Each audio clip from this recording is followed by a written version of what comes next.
Pernah sakit? Pasti semua orang pernah merasakan sakit ya. Penyakit bisa datang karena berbagai faktor, misalnya kebersihan, nutrisi, pola makan, bahkan bisa juga muncul akibat pergaulan bebas yang tidak terkendali. Nah, di video ini akan dipaparkan beberapa nama penyakit, khususnya yang berkaitan dengan sistem reproduksi manusia. Jangan lupa like, komen, share, dan subscribe-nya dulu ya. Penyakit pertama adalah sifilis. Penyakit ini dikenal dengan istilah Raja Singa. Sifilis termasuk dalam penyakit menular seksual yang disebabkan oleh bakteri Treponema pallidum. Gejala penyakit ini diawali dengan munculnya luka atau bisul kecil tanpa rasa sakit pada alat kelamin, dubur, atau mulut. Tapi lama-kelamaan luka tersebut bisa menjadi sakit disertai dengan demam, sakit kepala, nyeri sendi, bahkan dapat menyebabkan kerusakan otak, jantung, kelumpuhan, kebutaan, hipotensi, dan juga kematian. Penyakit yang kedua adalah gonore. Mirip seperti sifilis, penyakit gonore disebabkan oleh bakteri juga. Nama bakterinya adalah Neisseria gonorrhoeae. Penyakit gonore pun termasuk dalam penyakit menular seksual akibat berganti-ganti pasangan sebelum menikah.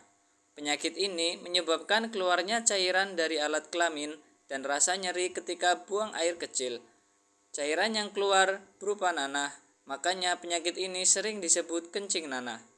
Jika tidak diobati, bahaya penyakit gonore dapat menyebabkan kemandulan hingga kerusakan organ tubuh. Lanjut, yang ketiga ada virus AIDS. AIDS kepanjangan dari Acquired Immune Deficiency Syndrome. Penyakit ini disebabkan oleh virus HIV atau kepanjangan dari Human Immune Deficiency Virus. Virus ini tidak menyerang alat kelamin, tetapi menyerang sistem kekebalan tubuh atau sistem imun.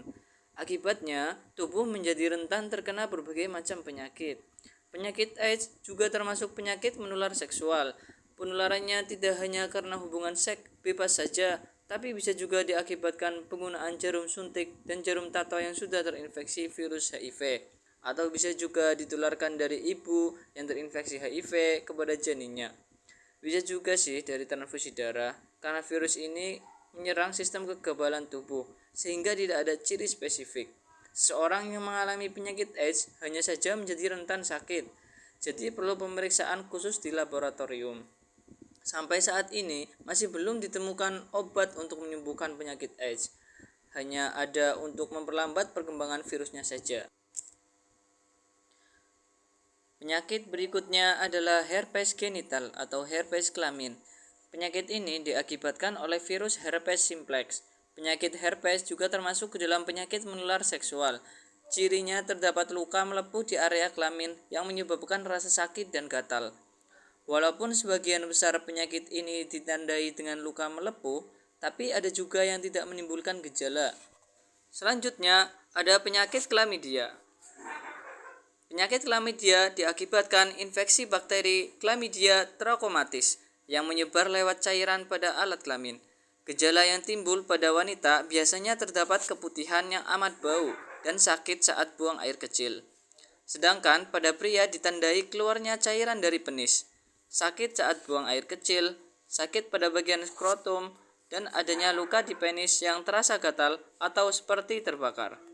Jika tidak segera diobati, dapat menyebabkan kemandulan, radang panggul, bahkan kehamilan di luar rahim. Penyakit berikutnya adalah keputihan. Kalau penyakit ini bisa terjadi akibat kurangnya faktor kebersihan menjaga organ reproduksi. Gejalanya mirip seperti Chlamydia, ditandai keluarnya cairan putih keabu-abuan pada vagina. Penyakit ini disebabkan oleh jamur Candida albicans. Tindakan pencegahan dari infeksi penyakit-penyakit tersebut bisa dilakukan antara lain. Yang pertama, hindari hubungan seks di luar nikah, apalagi sampai bergonta-ganti pasangan. Selain dilarang oleh agama, juga dapat menyebabkan penularan berbagai macam penyakit loh. Yang kedua, jaga kebersihan organ reproduksinya. Jangan sampai kotor, basah, ataupun lembab yang menyebabkan mudahnya jamur atau bakteri menginfeksi. Dan yang ketiga, tidak menggunakan jarum suntik atau jarum tato yang tidak steril. Dikhawatirkan ada virus atau bakteri yang masih menempel. Oke, sampai di sini video kali ini. Jangan lupa tetap dukung channel ini dengan like, komen, subscribe, dan share sebanyak-banyaknya.